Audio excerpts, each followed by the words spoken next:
Amis des QDN, bonjour et bienvenue dans ce 52e QDN. Alors ça fait un petit moment que je n'en avais pas fait, hein. Même plus longtemps que ce que je pensais, parce que j'ai regardé le dernier, on va dire, vrai QDN, il date de Noël, hein, enfin entre Noël et le jour de l'an, donc c'est vrai que ça fait 2 mois et demi à peu près. Maintenant, je rappelle que je fais pas des QDN, hein, c'est pas du placement de produits, hein, j'achète pas des produits en disant ah tiens je vais les montrer dans un QDN. J'achète des trucs pour moi, hein, pour mes usages personnels, on va dire. Et c'est vrai que de temps en temps, je les pose un peu. Enfin bon, voilà. Quand il y en a un certain nombre, je fais un QDN pour les montrer. Et là, ces temps-ci, bah, c'est vrai que enfin, j'ai acheté quand même moins de choses que d'habitude. Peut-être des choses aussi, bon, on va voir. Enfin, peut-être un petit peu moins, on va dire, originales. Mais maintenant, encore une fois, c'est en fonction des besoins que j'ai, hein. Donc, bah voilà, quand même là, je vais dire, il y a quand même matière à faire quelque chose. Et donc, bah, regardons ensemble ces trucs que j'ai trouvés. Alors c'est parti, même si c'est assez hétéroclite. Alors on va commencer par ça. Alors ça c'est un truc, alors c'est pas donné, enfin c'est relativement, enfin c'est pas donné, c'est pas un peu super cher, mais c'est, en fait on va dire c'est des cotons-tiges très très spéciaux, hein, comme on peut voir. Ils sont vraiment hyper fins. Et ça, je dois dire que quand on a besoin de nettoyer des trucs vraiment très très précis, là où les cotons-tiges ne vont pas, là, ça le fait bien. C'est vrai que, voilà, il y en a une boîte ici, c'est bien foutu, c'est dans un distributeur comme ça. Et ça, je les ai déjà utilisés 2 fois, vraiment sympa. Alors, tant qu'on est dans les nettoyages, des choses comme ça, j'ai trouvé ces deux petites burettes là, elles sont vraiment très très bien. La première ici, directement là, comme on voit, une petite tige métallique et un petit bouchon ici en caoutchouc souple. C'est plutôt bien, hein. Voilà, et celle-là, alors celle-là je les aime bien aussi parce qu'en fait on peut y mettre facilement n'importe quel embout. Alors c'est livré de base, voilà, avec ces embouts-là, mais il y en a de tous les diamètres possibles, inimaginables. Et donc ça se met tout connement comme ça, voilà, on rajoute ça dessus, et hop,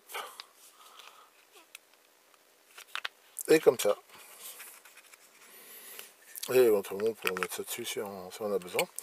Et ça, alors ça c'est vraiment très très bien, hein. Par exemple, là, j'utilise ça pour l'alcool isopropylique. Enfin, en fait, j'en utilise pas mal. Alors, il faut bien sûr mettre des produits qui sont compatibles avec le plastique, mais elles sont vraiment bien ces petites burettes et celles-là. Ça, par exemple, on peut y mettre de l'huile, on peut y mettre enfin un peu tout ce qu'on a besoin, et de mettre comme ça très facilement, de façon très très précise. Donc là, bah, j'en ai racheté quelques-unes. Alors, par contre, pensez toujours à mettre des étiquettes, hein. Je ne rappellerai jamais assez qu'il ne faut pas se tromper et mettre vraiment les produits parce que derrière, bah, on se trompe. Enfin, l'erreur, des fois, peut coûter très cher. Alors, tiens, tant qu'on est dans la chimie, alors ça, c'est quoi? C'est ce qu'on appelle des boîtes de piétrie. Alors, ça n'a pas de rapport tellement avec l'électronique, c'est un rapport avec des analyses. Et là, bah, de temps en temps, moi, j'analyse l'eau de mon puits.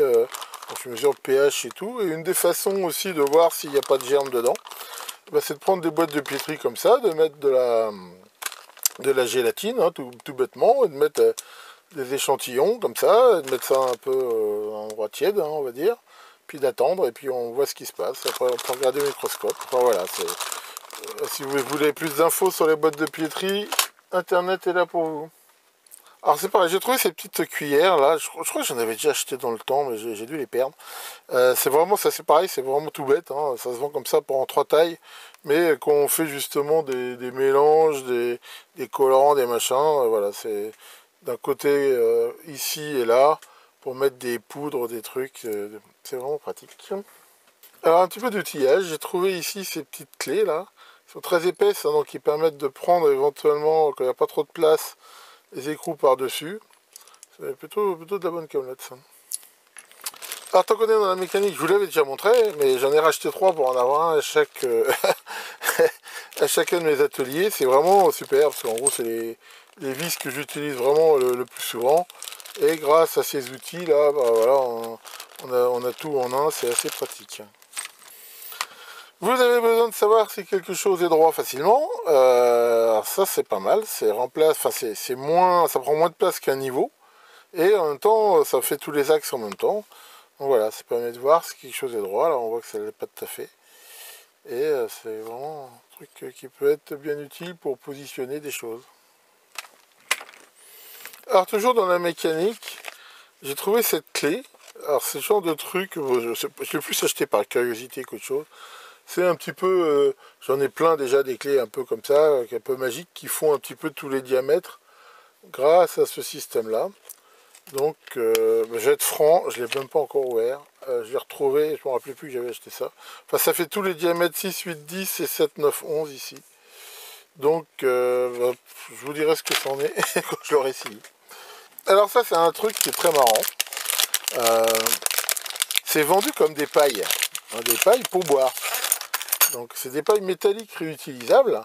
Alors c'est vendu comme ça avec un petit goupillon là qui permet même de les nettoyer. Hein, maintenant, est-ce que je vais les utiliser comme des pailles? Je pense pas. Mais vu le faible prix que ça coûte, de toute façon des tubes comme ça en inox, ça peut servir à plein d'autres choses. Enfin voilà, c'est ça plus le goupillon, ça me servira sans doute pour un truc que je vais faire. Alors, les collages, c'est toujours intéressant de pouvoir faire des collages.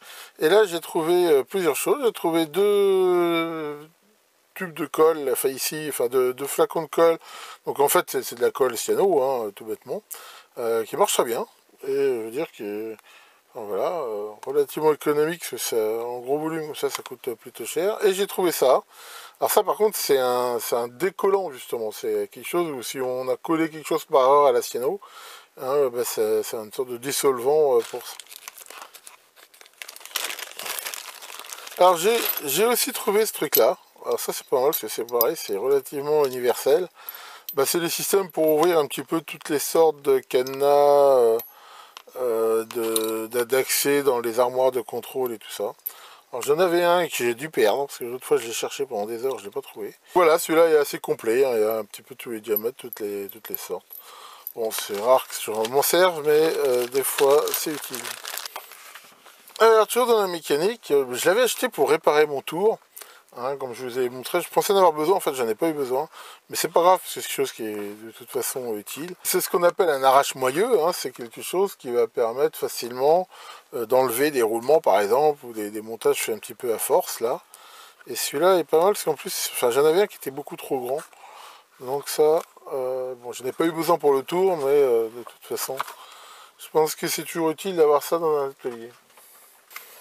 Alors j'ai trouvé cette sonde, alors c'est un sonde, c'est un testeur de continuité pour voiture, c'est un truc tout bête, hein, c'est voilà, un fil, une ampoule navette 12 volts, et ici voilà une pointe.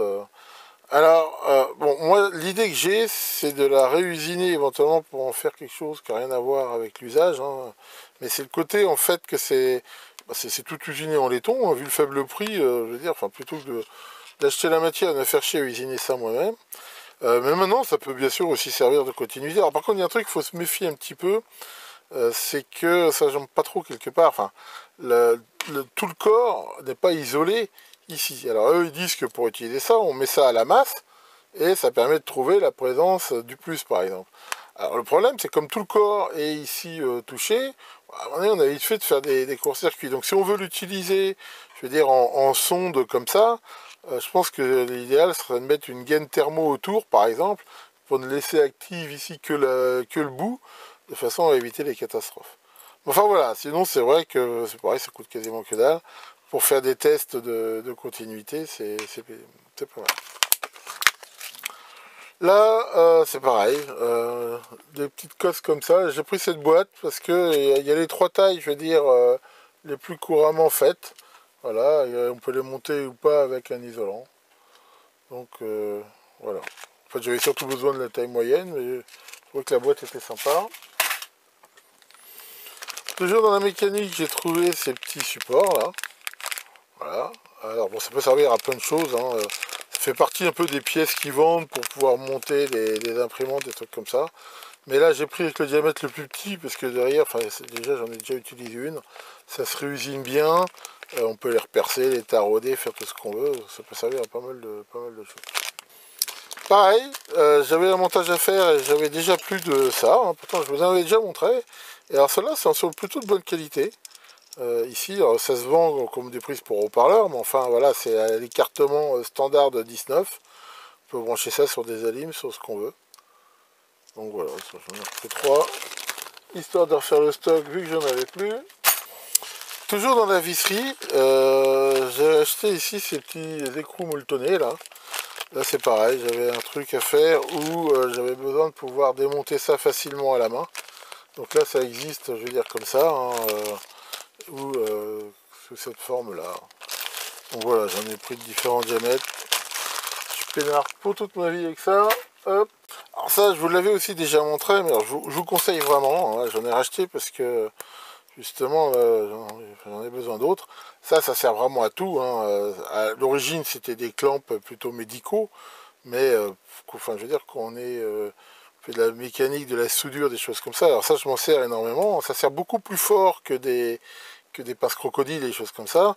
Et moi, je m'en sers principalement quand je shoot des trucs en tôle, hein, ou même faire de la soudure par point, des trucs comme ça. Avec ça, voilà, on peut vraiment les bloquer et ça tient vraiment très bien. Donc ça, je vous conseille ça, c'est vraiment, je dirais pas indispensable, mais presque. Rien à voir, mais j'ai trouvé ça et ça tombe bien. C'est des mèches pour faire des lampes à alcool. Et en fait, ou peut-être à pétrole. Enfin, justement, j'avais une lampe comme ça et j'avais perdu la mèche. Donc j'en ai retrouvé, comme quoi ça se trouve. Donc là, c'est pareil, ça se vend avec une longueur. Je pense que j'en ai pour très longtemps. Au niveau personnel, j'ai trouvé ces forêts plutôt longs. C'est pas les plus longs que j'ai, mais ceux-là sont pas mal. Donc je les ai pris dans les diamètres les plus courants que j'utilise.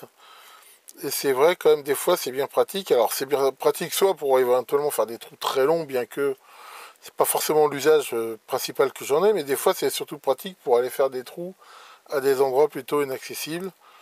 Donc ça c'est plutôt bien. Et puis là pour le coup j'ai pris des forêts plutôt courts.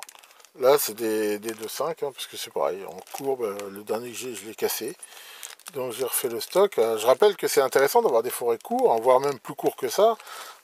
Pourquoi? Parce que on va dire plus un forêt est court, moins il a de chance, je veux dire, de se plier et donc de faire des trous de travers ou pas bon. Hein. Je dirais même, c'est une bonne pratique si on veut faire des trous précis, c'est toujours utiliser le forêt le plus court possible par rapport à l'usage qu'on en a. Alors toujours là-dedans, je refais pas mal de pièces en CNC, là, ma CNC elle chôme pas.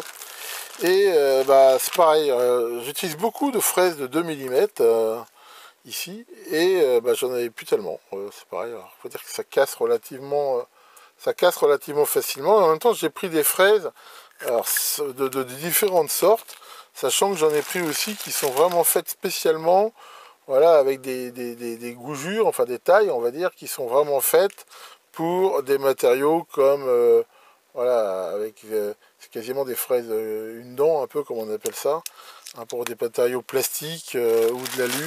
Enfin bon, moi voilà, j'utilise, je travaille avec différents types de matériaux. Voilà, par exemple celles-là, là, elles sont vraiment bien. Pour le plastique, on voit qu'elles ont une taille avec des dents qui sont, c'est vraiment fait pour pas fondre et vraiment attaquer le plastique. Donc voilà, j'en ai pris un peu de toutes les sortes. Hein. C'est pareil, à force, l'idée hein, c'est toujours d'avoir un peu du choix. Moi, il y a rien qui me gonfle plus quand je suis en train de faire quelque chose, de dire putain, j'ai pas la fraise qu'il me faut. Donc là, j'ai pris différents modèles de différents diamètres. Ici, voilà, hein, là on en retrouve d'autres, voilà, avec des tailles comme ça. Et ça, c'est vraiment bien pour des matériaux justement qui ne sont pas tellement durs. Tant qu'on y est dans la CNC, je vous avais montré mes premiers essais moyennement encourageants de découpe de vinyle. Et j'ai même cassé mon système là en faisant des essais malheureux, mais je lâche pas l'affaire, je vais l'améliorer. En même temps, j'ai trouvé des vinyles un petit peu différents pour faire de la découpe. Alors plutôt justement de la découpe mécanique, parce que au laser, je pense que vu que c'est réfléchissant ou blanc, ça devrait pas trop le faire.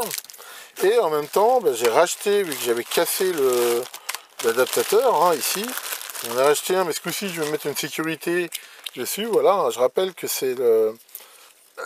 Si ça veut bien sortir. Voilà, en fait, ça c'est le support hein, qui permet de mettre ici différentes lames. Ici, qui sont des lames donc qui permettent de faire la découpe. Donc là, je vais refaire une pièce plus rigide que celle que j'ai cassée. Je vais y mettre une sorte de sécurité, ce qui fait que, comme ça s'est passé là, si jamais j'ai une erreur, au pire, ça ça bloquera le moteur, mais enfin ça pètera pas tout. Et avec ça, je devrais pouvoir refaire des découpes simples. Alors bon, encore un projet, j'ai pas trop de temps, mais au moins j'ai ce qu'il faut pour le faire.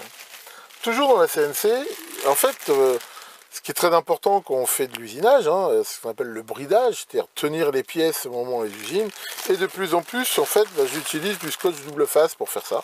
Parce que finalement, l'avantage d'utiliser du scotch double face pour faire du bridage, c'est que, en fait, comme ça fait comme des surfaces assez fortes, je veux dire, il n'y a pas besoin forcément de faire un super collage, et surtout, contrairement à des clampes qui viennent appuyer dessus, je veux dire, voilà, ça bouffe pas sur la surface. Et donc là, c'est pareil, j'ai trouvé ici du scotch dans toutes les tailles, donc j'ai pris un de chaque taille, voilà, comme ça, je suis peinard aussi pour un moment.